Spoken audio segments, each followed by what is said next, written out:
Hi guys, welcome back to my channel. तो आज की इस वीडियो में हम देखेंगे कि जो हमें मिडवाइफी की केस बुक रेडी करनी होती है बीएससी नर्सिंग 4th ईयर या फिर जीएनएम 3rd ईयर में, तो उसको हम किस तरीके से प्रिपेयर करेंगे। तो सबसे पहले आपको एक केस बुक लेनी होती है। ये आपको आपके कॉलेज वाले प्रोवाइड करते हैं या आपको अपना इंडिविजुअल लेना होता है तो आप इंडिविजुअल लेते हैं। तो जो आप केस बुक लेते हैं उसमें सबसे पहले आप देखते हैं कि आपका कंटेंट क्या है। उसमें बेसिकली जो आप केस बुक ले रहे हैं आपको देखना है उसमें एएनसी एंटीनेटल असेसमेंट शीट होनी चाहिए, परवैजाइनल एग्जामिनेशन होना चाहिए, रिकॉर्ड होना चाहिए आप नॉर्मल डिलीवरी कैसे कंडक्ट कर रहे हैं, रिकॉर्ड ऑफ नियोनेटल रिससिटेशन और विटनेस असिस्टेंट सी सेक्शन, और उसके बाद record of witness forceps delivery का, उसके बाद एबनॉर्मल लेबर कोई हो रहा है और आईयूडी कैसे इंसर्ट करें। तो ये बेसिकली हमारा ये कंटेंट रहेगा इस केस बुक में। उसके बाद अपना आपको इन्फॉर्मेशन फिल करना होता है।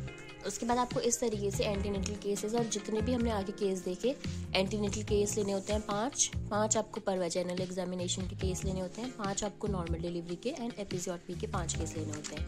उसके बाद पोस्टनेटल असेसमेंट लेंगे आप 5, फिर नियोनेटल रिससिटेशन लेंगे 2, उसके बाद आपने लेना है सी सेक्शन 2 और यहाँ पे हमने फॉर्सेप डिलीवरी को नहीं मेंशन किया है। उसके बाद आप लेंगे एबनॉर्मल डिलीवरी के 2 केस आपको लिखना है और उसके बाद आईयूडी इंसर्शन के 2 लिखने हैं। तो इस तरीके से आप इसमें जो आपको कंटेंट है वो फिल करना है। ये सब में सेम रहेगा। तो एक हम देखते हैं। सबसे पहले सीरियल नंबर लिखेंगे, डेट लिखेंगे मदर्स डे, सीआर नंबर जो हॉस्पिटल का नंबर होता है वो लिखेंगे, ग्रेविडा एंड पैरिटी, ये आपको बताइए ग्रेविडा क्या होता है, पैरिटी क्या होता है, देन पीरियड ऑफ जेस्टेशन, उसके बाद इसका page number and teacher signature. तो इस तरीके से आप अपनी केस बुक फिल करेंगे। इसमें ये फिल करने के बाद हम सबसे पहले देखते हैं। सबसे पहले यहाँ पे हमारा था एंटीनेटल असेसमेंट। ये जो केस बुक है ये हर कॉलेज के अकॉर्डिंग अलग अलग होती है। किसी कॉलेज में, जैसे हमारे कॉलेज में हमने 5 एंटीनेटल केस लिए थे, 5 परवैजाइनल एग्जामिनेशन लिए, बेसिकली हमने 5 केसेस लिए हैं। किसी कॉलेज में ये चेंज होता है और इसमें हम 15 केसेस भी लेते हैं, 15 एंटीनेटल, 15 परवैजाइनल, 15 नॉर्मल डिलीवरी, इस तरीके से ये चेंज होते रहता है। तो अब हम सबसे पहले देखते हैं एंटीनेटल असेसमेंट में हमने 5 केस लिया है। तो सबसे पहले एक हम सारी चीज़ों के बारे में देखेंगे। फर्स्ट हमारा एंटीनेटल असेसमेंट है। तो एंटीनेटल असेसमेंट में हम सबसे पहला हमने जो केस लिया था वो था हमारा फीमेल हॉस्पिटल से हमने एक केस लिया था। और जो ये पेशेंट, मतलब इसमें हमको सब कुछ भरना होता है। नेम क्या था, शरीन नाम था पेशेंट का, शरीन अहमद, इसका एड्रेस और उसका socio economic status, dietary habits और फैमिली हिस्ट्री, इस तरीके से आप फिल करेंगे। मेंस्ट्रुअल हिस्ट्री और ऑब्स्टेक्टिकल हिस्ट्री, ग्रेविडा कितनी है, उसका लास्ट मेंस्ट्रुअल पीरियड कब हुआ है, इस तरीके से आप भरेंगे। Then history of previous pregnancies भी आपको यहाँ पे मेंशन करना है। तो इस तरीके से आपको अपनी केस बुक फिल करनी होती है। ये हमने फर्स्ट का कंटिन्यूएशन है, उसकी इन्वेस्टिगेशन क्या क्या हुई है, जनरल एग्जामिनेशन क्या क्या हुआ है, उसके बाद ब्रेस्ट, उसके निप्पल, स्किन, हमको थॉरो फिजिकल एग्जामिनेशन करना होता है। और उसके बाद हम पैल्पेशन भी करेंगे।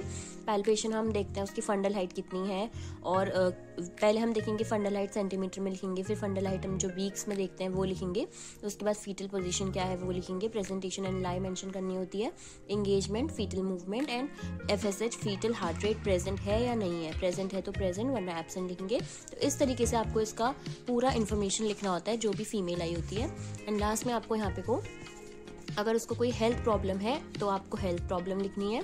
उसके बाद आपने हेल्थ टीचिंग या इंटरवेंशन क्या दिए हैं एज अ नर्स वो लिखना है। आपको पता है कि कॉन्स्टिपेशन ज़्यादा रहता है प्रेगनेंसी में, तो कॉन्स्टिपेशन लिखेंगे। बैक एक होती है, एंजाइटी रिलेटेड टू डिप्रेशन, कई फीमेल्स को क्या है डिप्रेशन देखने को भी मिलता है, तो इसलिए हमको जो मेन प्रॉब्लम है वो यहाँ पे मेंशन करनी होती है और यहाँ पे आपको अपने सिग्नेचर करने होते हैं और यहाँ पे आपके टीचर सिग्नेचर।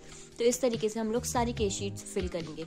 ये हमने फर्स्ट एग्जाम्पल देखा था हमारा कौन से केस का, ये था एंटीनेटल असेसमेंट। तो इसी तरीके से अब हम देखेंगे हमारा जो नियोनेटल रिससिटेशन हम ये कैसे करेंगे। तो अगर हम नियोनेटल रिससिटेशन की बात करें तो सबसे पहले हमने 5 एंटीनेटल केस हमने यहाँ पे फिल कर दिए हैं। उसके बाद हम देखेंगे नियोनेटल रिससिटेशन। नियोनेटल रिससिटेशन हम कैसे करेंगे। सबसे पहले इसमें identification data same as it is, इसमें अबगार स्कोरिंग आएगी कि जो बेबी है उसका आपने अबगार किया था, फर्स्ट क्राई उसकी कब हुई थी, रेगुलर रेस्पिरेशन उसका कब हुआ था, और उसके बाद ऑक्सीजन की नीड थी नहीं, और स्टेप्स ऑफ गिविंग ऑक्सीजन। तो इस तरीके से आपको अपनी केस शीट फिल करनी है। केस बुक आपको बेसिकली इसी तरीके से भरनी है। ये हमारा दूसरा हमारा केस शीट है नियोनेटल रिससिटेशन का। तो इसी तरीके से आपको अपनी केस बुक रेडी करनी होती है। जितना भी मटेरियल आपको इस फोटो में दिख रहा है आप इस तरीके से फिल कर सकते हैं अगर आपकी सेम केस बुक है तो। और अगर जो बाकी केस बुक अलग केस बुक होती है उनमें भी आपको इन्फॉर्मेशन सेम इसी तरीके से भरनी होती है। तो ये था आज की इस वीडियो में हमने देखा कि आपको केस बुक कैसे फिल करनी है मिडवाइफरी एंड ऑब्स्टेट्रिकल नर्सिंग के लिए। So if you like this video then like, share and subscribe to my channel for more such amazing videos. Thanks for watching.